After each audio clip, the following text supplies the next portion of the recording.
All right, I don't know what I can do in 10 minutes, but I'll do the best I can. Apparently, you guys already have a copy of what I'm going to say. I'll just hit the highlights. I was the division chief of the Accidents, Evaluations, and Investigation Division of the FAA in Washington, D.C. from 1981 to 1988. I was the first man selected for that position, and we created that position. It came about after the air traffic control strike. FAA had no quality control in the system until the strike, and then I was selected for that position, and it turned out to be a division with 5 branches. During this time, I was involved in the investigation of an extraordinary event and was asked not to talk about it. Since retiring, I decided the public had a right for this information and that they could handle it. And nothing's happened to me as a result of discussing this out in public. In early January of 1987, I received a call from the air traffic control facility out in Alaska. It was the region, and they wanted to know what to tell the media. That apparently the office was full of media. They had them in the hall, and every time they went out to do anything, the media was sticking the microphone on their face, and they wanted to know what to tell them. So I said, tell them about what? And he says, about the UFO. And the next one was, what UFO? We had established a procedure that if anything newsworthy happened in the FAA, we in our division were to know right away so we could defend the United States government. Anyway, I said, what UFO? And he says, oh, so a couple of weeks ago is what he told me, and it was really a couple of months ago. They had a UFO chase a 747 across the Alaskan skies for some 31 minutes. But like, who believes in UFOs? And somehow the media heard that this was going on, and now they're out there in the halls, and he didn't know what to do. They couldn't do their job, and he was kind of panicking.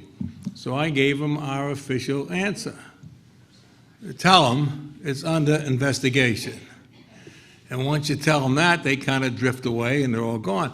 Then I said, I want you to pack up all that data we have, all the computer data. And in those days, when we talk about computer data and disk, we're talking about those disks that were like a 78 record player. And it looked like a pie case that they have in the delis. There'd be 10 or 12 of these things inside. That was the disk that we're talking about, not these little things you carry around with you today. So I said, I want all that stuff. I want the voice tapes. I want everything sent to the FAA Tech Center by tomorrow morning. You put them on the red-eye flight, and we're going to go down to the Tech Center and look at what you have. And the Tech Center is where they create the software programs for the FAA, 548 facilities there were at the time. I used to run that automation department, had 176 people working for me. They also had a program called Playback, or I had another name too, I forgot it right now. Anyway, you could go into the facility at the Tech Center, and you could walk into one of the control rooms, and you could say, I want this position to be set up exactly like the position in Alaska. I want to stand over here and look at the radar and see what the control is seeing. I want the voice tapes to come out of the speaker above, and I want them synchronized with what we're looking at. So when the man says he's over Alaska, I want the radar to say he's over Alaska. And I want to see what was going on. But don't shut the program off until I tell you to shut it off. And I had bought a camera with me, what do they call these cameras here? The ones that play these things here. Anyway, I took a video of it the second time they played it. And it was the first time I really used the camera, and it was a little shaky if you ever get to look at it. But it shows you everything that was on the screen. And as they're playing the second one, they shut it off again toward the end. And I finally said, there must be something wrong with our communications, because I didn't come from the South. I said, I want you to leave it on until I say, shut it off. And they were a little hesitant. They didn't want to do that. And I finally told the engineer there, I said, you either do it, I tell you, or tomorrow you're going to have to find another job. So they let it play. Well, toward the end, the controllers had taken a United, and they asked him if they could delay his arrival time and have him check this 747 that was coming southbound. So they vectored him over to the 747. He's about 2,000 feet beneath them. And the United says, it's a beautiful airplane, the moon behind him, it looks good. He says, it's so clear up here, you can see into next Tuesday. And then he passed by. Well, after he passed by, that target that had been chasing the 747 turned around and started following the United as he went down into Alaska. Now, when the Japanese pilot first commanded the frequency, for you guys that are familiar with radar or how the military or the controllers work, when he first commanded the frequency for the controller, the first words out of his mouth was, do you have traffic for me? And when the controller hears these words, it means doom, because right away he forgot something. He's got somebody else up there that shouldn't, and why would a pilot ask if we had traffic? And he looked at his scope and he says, negative, there's no traffic in your area. And the Japanese pilot says, oh yeah, there's traffic out here. And it's at 12 o'clock and about 8 miles, he's telling them. Well, the next thing the controller says is, can you tell me what type is? Can you make out the type of aircraft? Any markings on the plane that we can find out who it is? He's thinking it's a military aircraft. And the Japanese pilot says, there's no markings. It's as big as 4 aircraft carriers. It has yellow and white lights around the center. And it's big, and he was a little bit worried. Well, this machine followed him down for 31 minutes. Halfway through his flight, he makes a 360-degree turn. Now, when I say he makes it, he doesn't do anything unless the FAA says you can do this. So they told him, if you want to deviate, you want to change your altitude, let us know. And he changed his altitude a couple times, makes a 360, and this UFO stayed with him all the way. Scared the pants off him. I don't know how much more time I got. Anyway, when I got done with You've got about a minute and a half to 2 minutes. Okay, so I shoot back to the FAA Center, and the administrator at the time was Admiral Ingen. I don't know if you guys knew Admiral Ingen. I got there about 4:45 because I wanted to go home with my wife. And he heard I was in the building, so he calls me up and he says, give me a 5-minute briefing on what you're seeing. So I gave him what I'm telling you guys here. And he wanted to know if that video I took would play on his TV, and I said, I guess so. The book says it can. So I plugged it in there, and after a few minutes of watching the video, he calls the aide over, and he says, go tell Kennedy I'm going to be a few minutes late. So he's watching it a little bit more, and then he finally calls the aide over and says, go cancel the rest of my appointments tonight. We'll reschedule for sometime next week. He says, I have to go see the president, and we're talking about Reagan. So when he got all done, he says, don't talk to anybody. I'll get back with you, and I'll tell you what to do. I'm on my way to see Reagan. Next morning, I came to work, and I got a call from some guy who said he was at the CIA. He wanted to talk about a UFO. I said, well, you're talking to the wrong guy. I don't know anything about UFOs. He says, well, the one that happened over Alaska, I said, you probably want to talk to the Admiral. I don't know what you're talking about. A few minutes later, the Admiral calls down and says, I've set up a briefing for you tomorrow at 10 o'clock or 9 o'clock, whatever it was, in the round room. He says, the president's scientific staff is coming over. Some CIA guys will be there. I think he said 3, matter of fact, and some grunts will be coming along with them. He says, your task is to hand this stuff off to them. When they leave here, they have to take this with them because the FAA does not control UFOs. Now, I showed them all this stuff. And when they got about 45 seconds. So. Okay. When they got all done, one of the scientists come out and said they had 3 or 4 questions. They wanted to know the speed of the antenna, the frequency of the antenna, the logarithm for the height-finding equipment. And the people I brought with me just happened to be experts, and they answered all the questions. When they get done, the CIA guy standing next to me says to the people, this event, pointing to the big screen they have in the room, this event never happened. We were never here. We're confiscating all this data, and you're all sworn to secrecy. Thank you very much. Mr. Callahan, the event that you describe is exactly the kind of thing that I think is most creditable. Let me understand, how many different people saw this?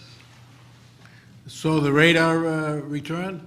Well, are there not people that saw the craft and people that saw the radar returns both? No, the only ones that saw the craft was the Japanese pilot and the other two with them, there's Okay, so there were 3 people that saw the craft, all right. And how many people saw the radar? No, 20, 30. 23 at the time, people? Yeah. Yeah, these are the kinds of things that are just very difficult to explain away, where you have eyewitnesses and a radar track, and a real radar track. But apparently, some of these things don't leave a radar track. The other day, we had testimony from a pilot in South America that they can absorb bullets. Something that can absorb bullets can absorb radar, I would think. Well, the radar picks up all the traffic, but most people don't understand how the system works, and that's what blows their mind. If you're an air traffic controller and you're working your sector in front of you, you've got 500 miles that you're taking care of. The antenna's going by every 9 or 10 seconds, and it picks up a primary target, which is the size of a pencil eraser, and it puts it on your scope right here. You could be working traffic going this way. When that target shows up, we don't know who it is, and you're going to look at that and say, well, if he gets close to this guy, I'll do something intelligent. 10 seconds later, that target is over here someplace, nowhere near your traffic, so your mind says it must have been an 18-wheeler, it could be somebody low, I don't know what it was. The radar always picks up everything flying, but they go so fast that you don't recognize them. Today, to fly in the FAA system, if you're flying below 10,000, you have to stay at 250 knots. If you're flying above 10,000 or above 18,000, you have to have a working transponder on your aircraft. That sends out a signal to the radar that says, this is me, and it shows a different target on the screen. That's what we see when our people are flying. The UFOs don't have transponders, and they don't care about our rules and regulations. They come and go. I don't know how you're going to solve that problem. Are these records now available?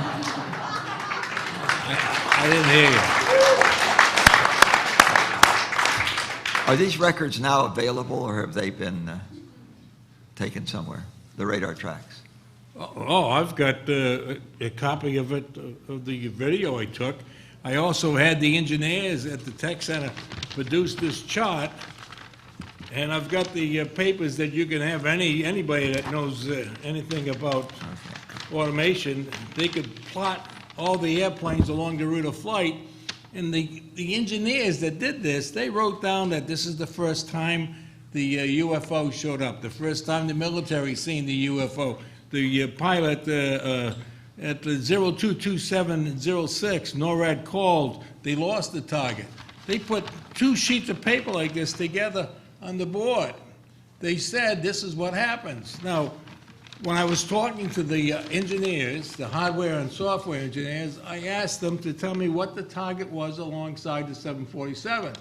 And the hardware engineer says, that target right there is a software problem. This one's a software. All the way down, the targets that showed up were software problems. The software engineer gets up and says, this target here is a hardware problem.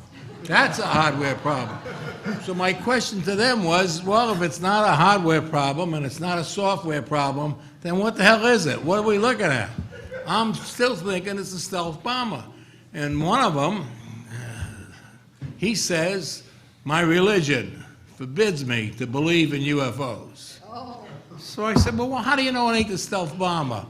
They knew what they were looking at. They knew what they were putting down on the chart. And it was something that didn't belong here in the United States.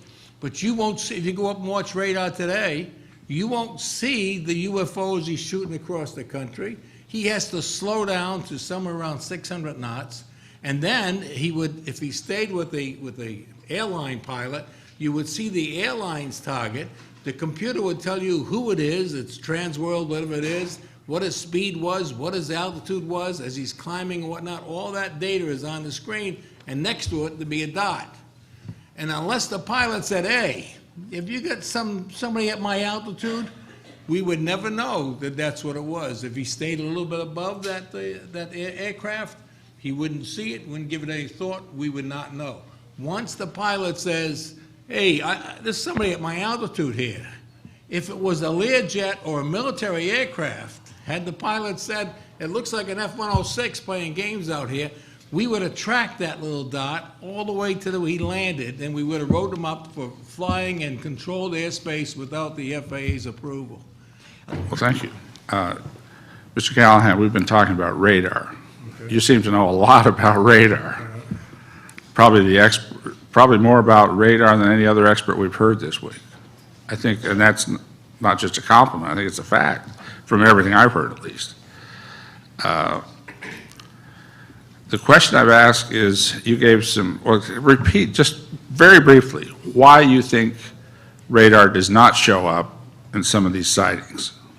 Well, the radar always shows up, but you can't see it. That's the problem. Oh, You okay. got to remember now, if a UFO or even a Russian or some other come into our airspace without a working transponder, then the computer would recognize that little dot that the radar picks up as nothing. Okay. And if it was a huge mass of raw radar, our system says it can't be an airplane, it must be weather. So it puts it on what they call the WFMU, Weather Fixed Mapping Unit, and it tells the computer says, I'll put it on the scope as a cloud unless the controller says, I don't want to see the weather. And if that's the case, it never shows up. Well, I'm glad I asked you this because, at least for my benefit, this has certainly illuminated the understanding. And so it would not be fair to say if something did show up on radar, that would be evidence that it was not ET. It would not be, that would not be a reasonable. No, but you got to remember now, in order for, And I see my time has expired. okay. Oh, Representative Woolsey is just Well, you have a giving me. minute. Oh, I'm sorry. I thought, 1 minute. I swear I saw that time sign. Yeah. I'd like to make one comment Well, thank you. that Go ahead. a number of military radar operators and FAA radar operators have called me, and basically what they said was that they were told not to tell the pilots that there was a UFO out there. Always deny the fact the UFO exists and turn the aircraft away so there's no chance of hitting it or whatever. The point is that I don't think there's any radar people here, but that's what I've been told. Also, I understand there's some way that they program the computer so they're less likely to show the UFOs because they're usually moving at very low altitude or very high altitude at very high speeds. And the tendency for the radar not to pick them up. But if you go back